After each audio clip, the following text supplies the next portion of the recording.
Assalamu alaikum everyone, this is Osama Rizvi and welcome to another episode of the WTI Talks. आपको पता है कि recently report आई है जिसके मुताबिक ग्लोबल हंगर इंडेक्स पे Pakistan stands at 99th number out of 121 countries. Pakistan में कुछ 8 मिलियन 80 लाख लोगों के करीब they are susceptible to acute food shortages. Pakistan में फूड क्राइसिस का इशू, फूड इन्फ्लेशन का इशू, फूड सिक्योरिटी का इशू पिछले कुछ सालों से काफ़ी देर से ऑन द सरफेस है और इसलिए हमने समझा कि बड़ा इंपॉर्टेंट है कि इसके ऊपर बात की जाए. आज हमारे जो गेस्ट हैं आमिर हयात बंदारा साहब. He is the co-founder of digital Dera and agricultural Republic. He is a farmer himself with more than 2 decades of experience in farming.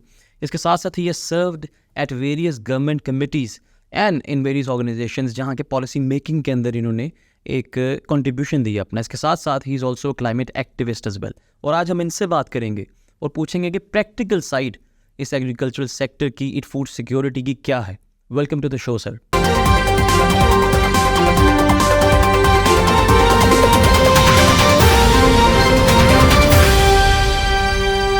तो सर सबसे पहले मैं हमेशा की तरह हम लोग चाहते हैं कि ज़रा ना बिगर पिक्चर से शुरू करें किसी भी टॉपिक के. तो आजकल ये तो हम सबको पता है एग्रीकल्चर का कि 20 से 25% हिस्सा है, बड़ा इंपॉर्टेंट है, पाकिस्तान एक एग्रीरियन कंट्री है. बट सर एक प्रैक्टिकल एस्पेक्ट से, क्योंकि आप माशाल्लाह मोर देन 20 ईयर्स आप इसके अंदर प्रैक्टिकली एंगेज रहे हैं, you are a farmer yourself, तो हमें और सुनने वालों को बताइए इसका प्रैक्टिकल एस्पेक्ट से ओवरव्यू क्या है हमारा agriculture sector, what does it actually entail. बहुत शुक्रिया सबसे पहले तो आपके बुलाने का, और दूसरा मैं रहा नहीं हूँ, मैं हूँ फार्मर. तो देखिए जो पाकिस्तान का एग्रीकल्चर सेक्टर है ना, ये कोई गलत बात नहीं है कि हम बचपन से सुनते आए हैं कि पाकिस्तान एक ज़राई मईशत है. ये बिल्कुल एक ज़राई मईशत है और बड़ी खूबसूरत ज़राई मईशत है.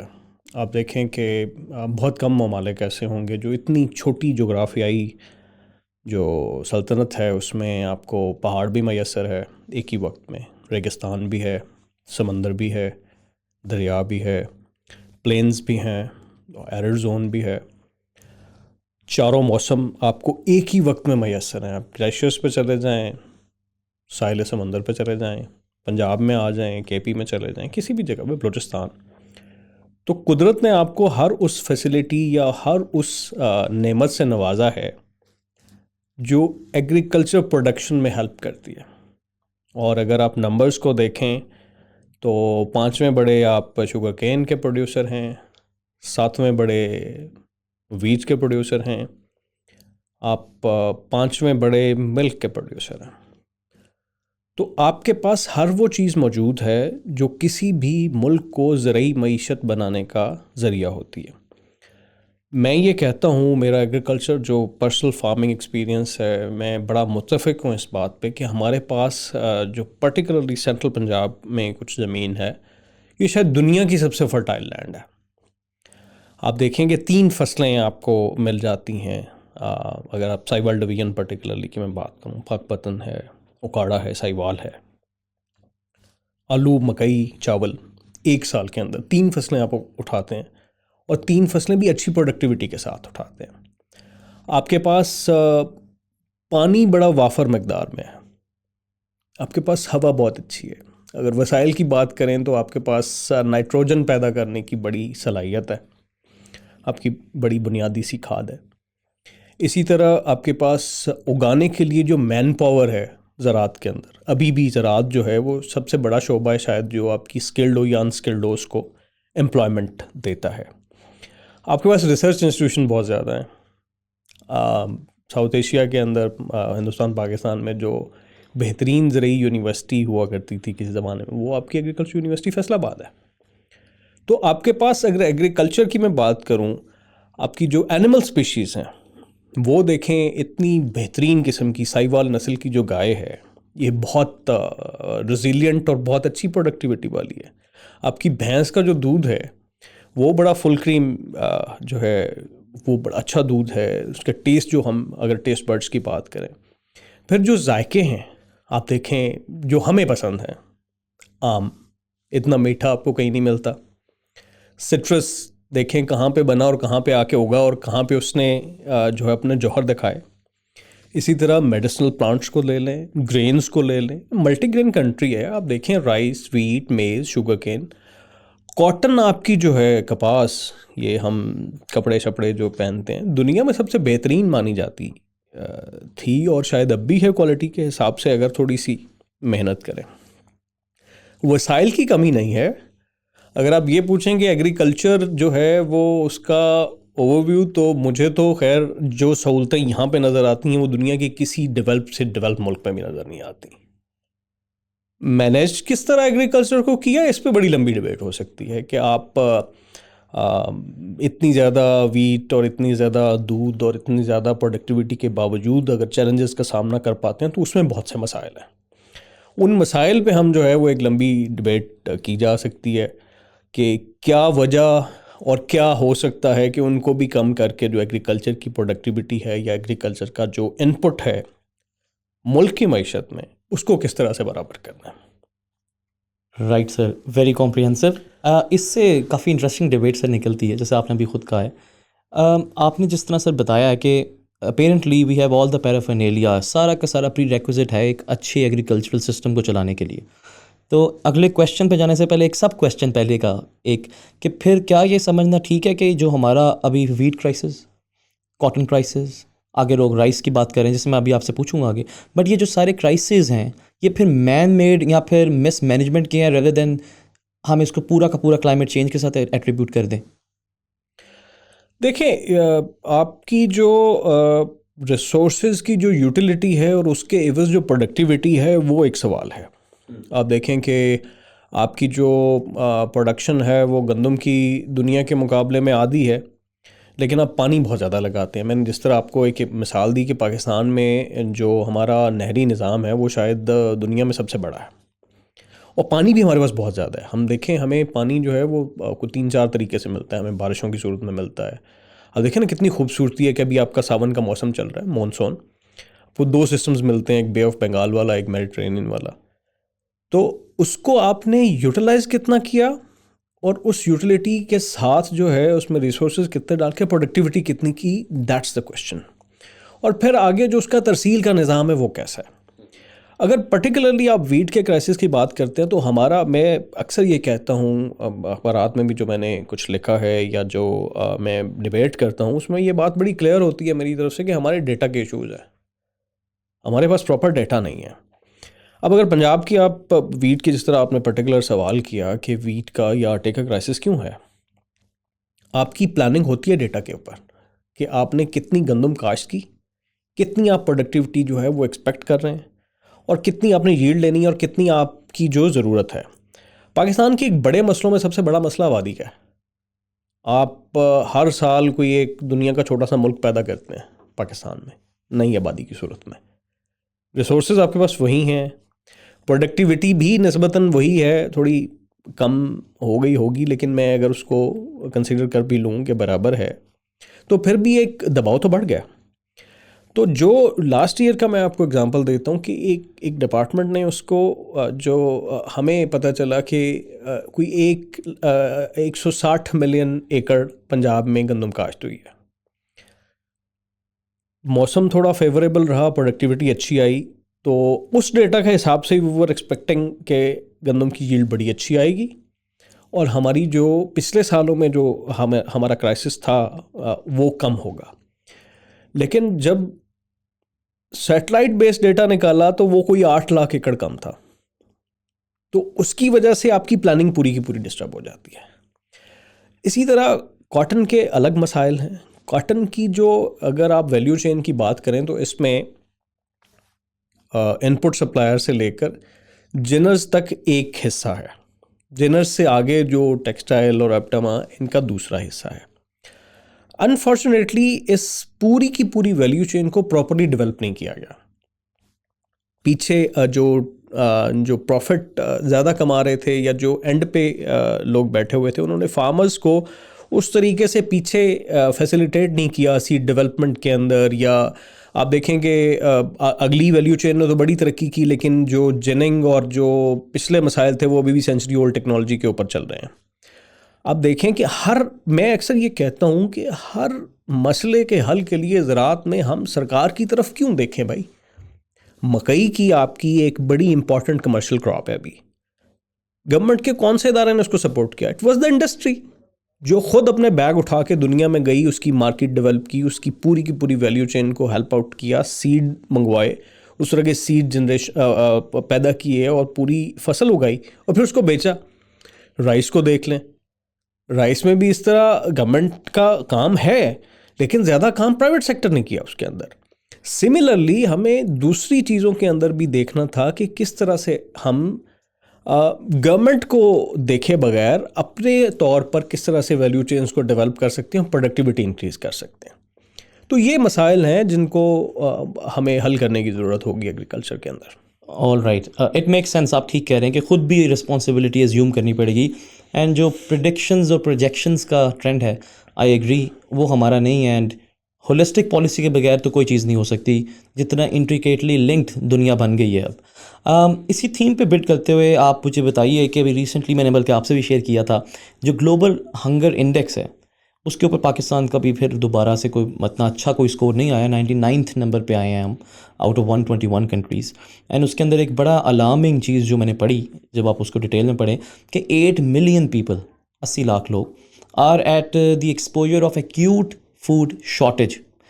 तो वही वंस अगेन शुरू में आप पहले हमने कहा एग्रीकल्चर कंट्री है, सारे मौसम है, सब कुछ है। तो इस दौर में आके पॉपुलेशन बढ़ रही है, एग्री, बट खाली पाकिस्तान में नहीं बढ़ रही, पूरी दुनिया में हर जगह बढ़ रही है। क्या वजह है आपको लगता है कि इसमें man made, once again natural policy making, value chain, middle man का रोल, ये सब चीज़ें क्या इसके अंदर कंट्रीब्यूट करती हैं कि अभी तक हमारा फूड सिक्योरिटी का इशू रिजॉल्व होना है तो दूर की बात है, उसके ऊपर ज़्यादातर बात भी नहीं की जाती। फूड सिक्योरिटी बड़ा इंपॉर्टेंट सब्जेक्ट है। Food security is not just the food security, it's your national security. देखिए, जब आपको किसी चीज़ को कमी का सामना करना पड़ता है और आपको उसको मंगवाना पड़ता है दुनिया से, बाहर से, तो आपका अच्छा खासा जो डॉलर है वो बाहर जाता है, जो बड़ा हार्ड अर्नड है पाकिस्तान अभी करंट सिचुएशन में बात करूँ तो। देखिए, जो हंगर इंडेक्स की आप बात कर रहे हैं, तो thank you very much for agreeing के आबादी का जो है बड़ा रोल है, लेकिन इसके साथ साथ हम जो पिछले चंद सालों के अंदर जो जो चीज़ें हमने देखी हैं, आप लास्ट ईयर वाला फ्लड ही देख लें। आपके 2 सूबे बड़े ज़्यादा हाईली इम्पैक्टेड सूबे हैं, और that is just because of climate change. और GHG एमिशन में हमारा रोल आपको पता है कितना क्या, वो शायद इतना सा भी नहीं है। लेकिन अनफॉर्चुनेटली हमें मैं ऐड करना चाहूँगा कि दुनिया की तरफ से वो सपोर्ट नहीं मिली जो पाकिस्तान का हक बनता था, क्योंकि किसी का कसूर और सज़ा हमारे लोगों को मिली, तो ये कोई मुनासिब बात नहीं थी। इस जो गुर्बत है, इसमें आपकी जो कोविड-19 है उसका भी बड़ा रोल है। जो उस वक्त के इम्पैक्ट थे, और उस वक्त मैं ये बात कह रहा था, मेरे इंटरव्यूज़ में भी बात है कि उस वक्त हमारे पास बड़ा गोल्डन चांस था कि हम एग्रीकल्चर के ऊपर इन्वेस्ट कर सकते थे। हम एग्रीकल्चर में जाकर ना सिर्फ हमारी जो फूड सिक्योरिटी के इश्यूज़ हैं उनके ऊपर काम करके अपनी प्रोडक्टिविटी को इंक्रीज़ कर सकते थे, बल्कि जो हमारी अनस्किल्ड लेबर है एग्रीकल्चर की, उसको स्किल्ड कर सकते थे।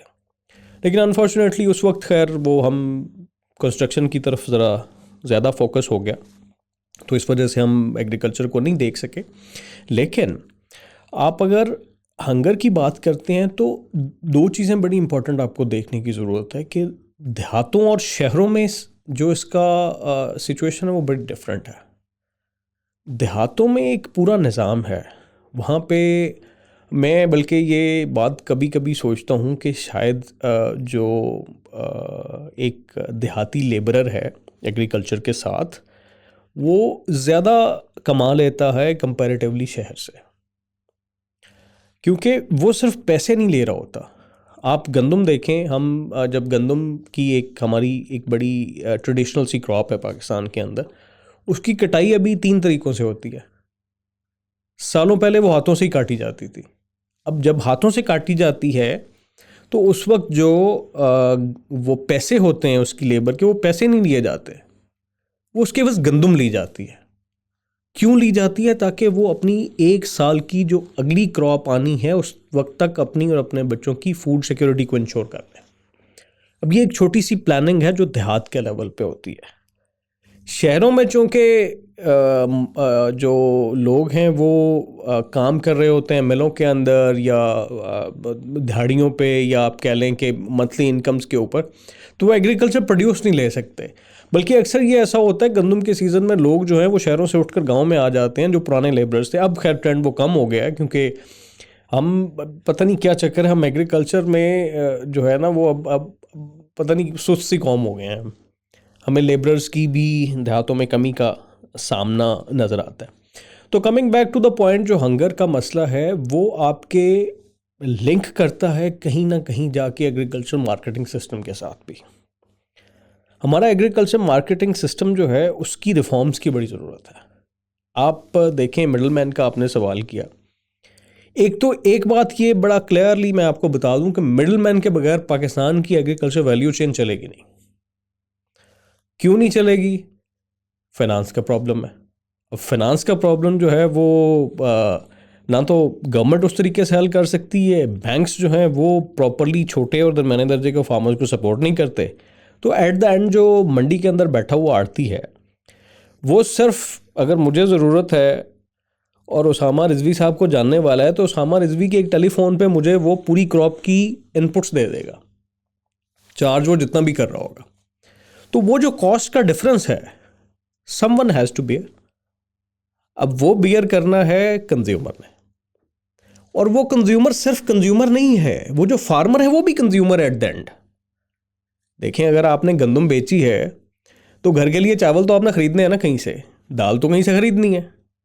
तो वो जो इम्पैक्ट है वो कहीं ना कहीं आके निकलता है। तो हमें एक तो प्रोडक्टिविटी जो है अपनी क्रॉप्स की, उनको बढ़ाने की ज़रूरत होगी, कॉस्ट ऑफ प्रोडक्शन को कम करने की ज़रूरत होगी, और दूसरा जो एग्रीकल्चर मार्केटिंग सिस्टम है उसकी रिफॉर्म्स की ज़रूरत होगी, ताकि हम प्रॉपरली एक वो आप कह लें कि चैनलाइज करके एक प्रोडक्ट को और उसकी पूरी वैल्यू चेन की जो ट्रेसेबिलिटी है उसको मॉनिटर करते हुए आप देखें कि क्या उस क्रॉप की प्राइस है और किस प्राइस में वो बिक रही है। और again planning, that's very important. ये जो आपने एग्रीकल्चर मार्केटिंग सिस्टम की बात की है, that is very unique actually, and I think ये मैंने आप ही से सुना है अभी ये पॉइंट। तो it speaks to the fact कि कितनी इसके बारे में अवेयरनेस भी कम है इन चीज़ों के ऊपर। आपने फूड क्राइसिस के कॉजेज़ बता दिए कुछ। इसी के साथ एक क्वेश्चन रिलेट करता है कि एज अ फार्मर, जो कम्युनिटी है, फार्मर कम्युनिटी, ये आपने कहा कि आप ख़ुद भी रिजॉल्व करें इशूज़ को, हर चीज़ गवर्नमेंट पे ना लेके जाएं, लेकिन फिर भी आपको क्या लगता है, अगर आप 5 या 6 या 7 या 8 कोई पॉइंट्स बताना चाहें कि हाउ कैन गवर्नमेंट या privately, how can this system, जो चैलेंजेस, सबसे पहले तो अगर आप थोड़े से बता दें कि एज अ फार्मर आप लोगों को क्या क्या चैलेंजेस फेस करने पड़ते हैं, और उनको ओवरकम कैसे किया जा सकता है, तो that would be really useful as well. देखिए, चैलेंजेस तो बहुत ज़्यादा हैं। एग्रीकल्चर के अगर चैलेंजेस की बात करूं तो वो शायद मैं अगर लिखने बैठूं तो एक पूरी किताब लिखी जाएगी। लेकिन अगर सबसे पहले प्रॉब्लम को डिस्कस करेंगे तो वो आपका फाइनेंस होगा। एक्सेस टू फाइनेंस कितना है? अब उसमें गवर्नमेंट मुख्तलिफ अदवार में कोशिश करती रहती हैं, लेकिन still bank is the most powerful tool. वो पूरी एक वैल्यू चेन का बहुत इंपॉर्टेंट हिस्सा है। अब उसकी जो रिक्वायरमेंट्स हैं वो बड़ी डिफरेंट है। मैं आपको अपनी एग्जांपल दे देता हूँ। मैं एक किसान हूँ, मेरी मंथली इनकम नहीं है। पूरी दुनिया में किसी फार्मर की मंथली इनकम नहीं होती। वो जाता है अपनी क्रॉप, उसकी मिनिमम ड्यूरेशन भी हो तो वो 3 से 3.5 माह होती है। एक फार्मर ने बिजली का बिल हर महीने देना है, ठीक है, बच्चों की फ़ीस हर महीने देनी है अगर वो सरकारी में नहीं भी पढ़ते तो। अब अगर मैं बैंक के पास जाता हूँ, मैं एक बैंक के पास मैंने क्रेडिट कार्ड अप्लाई किया, तो मुझे उन्होंने मेरी जो स्टेटमेंट थी, मेरी जो किरदार है क्रेडिट का वो साफ़ सुथरा है। मैंने जो मेरे रनिंग फाइनेंस चल भी रहे हैं एग्रीकल्चर या उसके बगैर, वो मैंने क्लियर हर महीने, मतलब वो जो भी उसका है उसकी मैं पे करता हूँ। लेकिन वो बैंक कहता है क्योंकि तुम्हारी मंथली इनकम नहीं है, चाहे तुम्हारे पास 3 महीने बाद 1 करोड़ की ट्रांजैक्शन हो रही है, चूँकि हर महीने 1 लाख की या 50,000 की ट्रांजैक्शन नहीं हुई, तो दैट इज़ द डेप्थ, तो मैं तुम्हें क्रेडिट कार्ड नहीं दे सकता। अब ये एक जस्ट वन एग्जाम्पल है। आप एक छोटे फार्मर के पास चले जाएं, एक छोटे फार्मर की ज़मीन 5 एकड़ है। अब 5 एकड़ की जो इनपुट कॉस्ट है वो इस वक्त बहुत हाई है। पहले तो वो बैंक में जा ही नहीं सकता, फिर वो बैंक का प्रोसेस इतना लंबा होगा। अभी खैर कुछ थोड़े से इश्यूज़ को रिजॉल्व करने की कोशिश की जा रही है, but still that is not up to the mark. Finance का बहुत ज़्यादा इशू है। फिर मैंने आपको मार्केट के बात बताई। मार्केट रिफॉर्म्स की अगर मैं बात करूं तो इसमें अभी तक पाकिस्तान की जो मंडियों में जो ग्रेन्स की वेइंग होती है वो पता नहीं कब से वो फर्शी कंडा आज़ाद हुआ तो वो उस पर ही हो रही है पूरी दुनिया जो है। अच्छा, उससे जो आगे मिल वाला लेता है मंडी से, वो इलेक्ट्रिक वेइंग स्केल कोई 200-300 टन का ट्रॉली एक इकट्ठी वो वे हो जाती है, उसको तक पहुंच जाती है। फार्मर की जो प्रोड्यूस है वो मंडी में उसी फर्शी कंडे पे मैनुअल पे तुलेगी, और उसके अपने मसाइल हैं, वो अक्सर कम होती है। फार्मर जितनी उठा के लेके जाता है वो उतनी कम होती है। फिर उसकी ऑक्शन का एक सिस्टम है। आगे आपकी ट्रांसपोर्टेशन का प्रॉब्लम है। आप देखें कि एक बड़ी हाई एंड आपने लाल मिर्च पैदा की या सब्ज़ मिर्च पैदा की, वो उसी गाड़ी में जा रही है ट्रांसपोर्ट होके मंडी में जिसमें शाम को ब्रॉयलर का गोश्त जाएगा या कोई प्याज जाएगा या कोई और चीज़ जाएगी। फिर आपका एक और बड़ा मसला है स्टोरेज का। आप देखें कि आपकी जो सरकारी गंदम है वो सारी की सारी ओपन, वो एक स्टोरेज प्लेस बना के बोरियों में रख के ऊपर कपड़ा एक पैराशूट डाल दिया जाता है, वो ओपन एयर स्पेस में पड़ी होती है। तो ये चंद मसाइल हैं। अब इनको एड्रेस किस तरह करना है? हमने एग्रीकल्चर रिपब्लिक के ज़रिए गवर्नमेंट को भी प्रपोज किया था कि आपको एक ऐसा इनोवेटिव क्लाइमेट रेजिलिएंट फंड बनाने की ज़रूरत है जो इंटरनेशनल प्लेयर्स एग्रीकल्चर की वैल्यू चेन में काम कर रहे हैं, उनके प्रॉफिट से 2% आप जो वो पैसा यहाँ से कमा के बाहर लेके जा रहे हैं 2% उस इनोवेटिव फंड में जमा करवाएं, और वो फंड जो है वो एग्रीकल्चर की रिसर्च के ऊपर काम करे। मतलब that is not for government use and that is not for even farmers use. आपने एग्रीकल्चर की प्रोडक्टिविटी के ऊपर काम करना है, उसके ऊपर ही उसने पैसा लगाना है, और वही जो लोग पे कर रहे होंगे वही उसके बोर्ड में बैठ जाए। लेकिन एक दरख्वास्त ज़रूर होगी कि उसका जो हेड हो वो कोई फार्मर हो, क्योंकि जो ब्यूरोक्रेटिक हर्डल है ना, वो एक ब्यूरोक्रेट समझ सकता है, एक फार्मर की हर्डल एक फार्मर समझ सकता है, और कोई बंदा नहीं समझ सकता। इसी तरह आपके स्टोरेज के मसले हैं, सीड की डेवलपमेंट के मसले हैं। तो सीड आपको रेजिलिएंट पैदा करना है जो हाई प्रोडक्शन दे और कम से कम जो है वो वाटर इस्तेमाल करे या रिसोर्सेज इस्तेमाल करे। इसी तरह आपने जो टेक्नोलॉजीज़ हैं उनको कम कीमत पे प्रोवाइड करवाना है। आप देखें कि आप अभी तक 60 की दहाई का जो ट्रैक्टर है उसके ऊपर काम कर रहे हैं। Precision agriculture, digital agriculture, drone, sensor, satellite technology वो कहाँ की कहाँ पहुँच गई, उसको आपने एक्सेसिबल किस तरह से करना है। वाटर को आप अभी तक फ्लड इरिगेशन के ज़रिए लगा रहे हैं, किस तरह से आपने कम पैसों के अंदर उस टेक्नोलॉजी को एक्सेसिबल करना है स्मॉल फार्मर तक, ताकि वो ज़्यादा प्रोड्यूस उगाए, मीडियम स्केल फार्मर तक, ताकि शहरों में जो कॉस्ट है उसकी कम हो। सो ये प्रॉब्लम इस तरह से हल होने हैं। पॉइंट टेकन जी। और इसके अंदर जो शुरू में आपने बात की कि we have a lot of research institutions and everything, तो इसका मतलब फिर ये हुआ कि ग़ालिबन वो अपना जो फेयर शेयर है वो उस कंट्रीब्यूट नहीं कर पा रहे, क्योंकि इसमें से काफ़ी चीज़ें तो रिसर्च बेस्ड भी हैं जैसे आपने बताया। तो रिसर्च एंड डेवलपमेंट थोड़ी बहुत, जब मैंने एक दो बार लिखा था इसके ऊपर स्टडी करते हुए ये पॉइंट सामने आया था, रिसर्च एंड डेवलपमेंट को भी वो हमें इनिशिएट करने की बड़ी ज़रूरत है, उसका अपना रोल बड़ा ज़रूरी है जो कि आज तक इतना नहीं हो सका। खैर जी, moving forward, final question, Pakistan का जो फ्यूचर है इन टर्म्स ऑफ एग्रीकल्चर, अभी ग्रीन पाकिस्तान इनिशिएटिव है, कॉर्पोरेट फार्मिंग की बात है, some very encouraging in positive, at least theoretically तो बहुत ज़्यादा अच्छा ही चल रहा है। आपके नज़दीक from practical perspective being a farmer, कैसा है पाकिस्तान का फ्यूचर एग्रीकल्चर का? अच्छा, आपने आखिरी सवाल किया है तो जवाब पहले के साथ नहीं करता हूँ कि पाकिस्तान के पास हर वो चीज़ मौजूद है जो पाकिस्तान को एक प्रोग्रेसिव इकॉनमी बनाती है। प्रॉब्लम्स भी हम डिस्कस कर चुके हैं। अभी आपने ग्रीन पाकिस्तान इनिशिएटिव की बात की, उससे पहले मैं एक थोड़ा सा आपको ऐड करूँगी। जो रीसेंट बजट आया था, आपने तो बड़ी डिटेल में उसको देखा होगा, उसमें एग्रीकल्चर पार्ट को भी आपने देखा होगा। मैं काफ़ी अरसे से कुछ कमेटीज़ में भी था, गवर्नमेंट को एडवाइस भी किसी न किसी कैपेसिटी में करता रहा हूँ एग्रीकल्चर के हवाले से।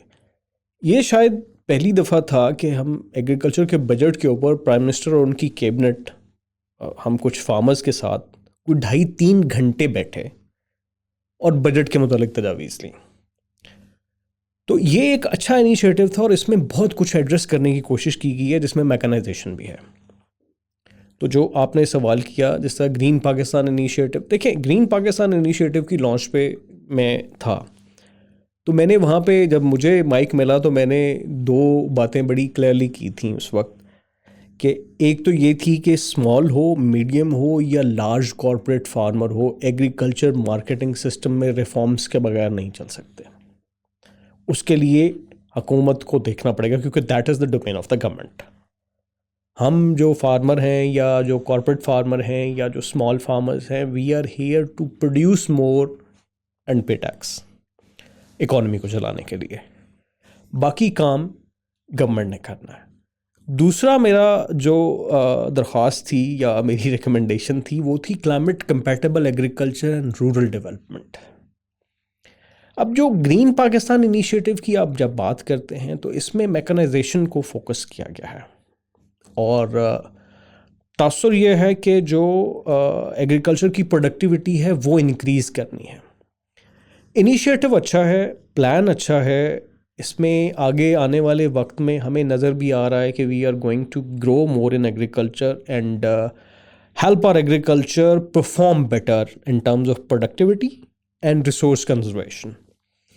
अब उसमें देखना क्या है?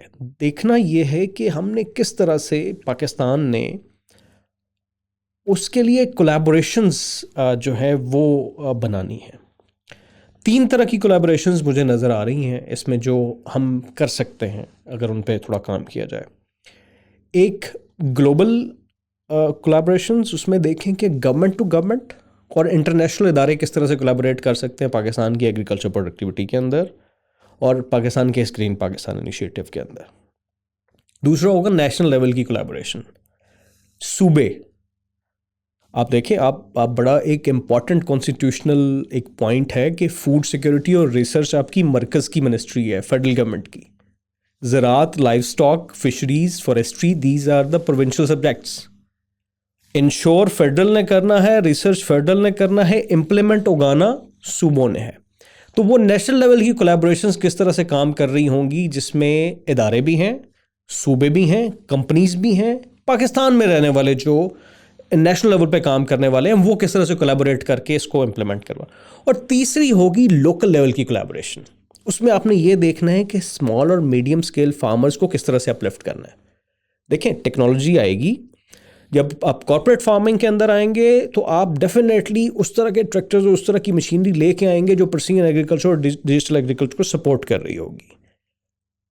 देखें, एक सेगमेंट अगर ऊपर अपलिफ्ट होता है ना, तो उसने मीडियम और स्मॉल को किस तरह से अपलिफ्ट करना है, दैट्स द क्वेश्चन।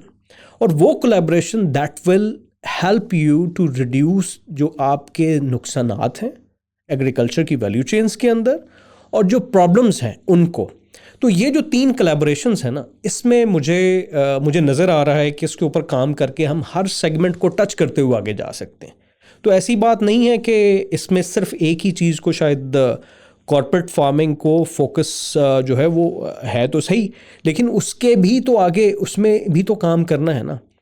तो ये जो 3 तरह की कोलैबोरेशंस हैं, इन पे काम करके हम शायद बहुत से ऐसे मसाइल जो एड्रेस अभी तक नहीं हो पाए वो एड्रेस कर लेंगे और पाकिस्तान का फ्यूचर जो एग्रीकल्चर का है वो it is going to be more progressive and more bright.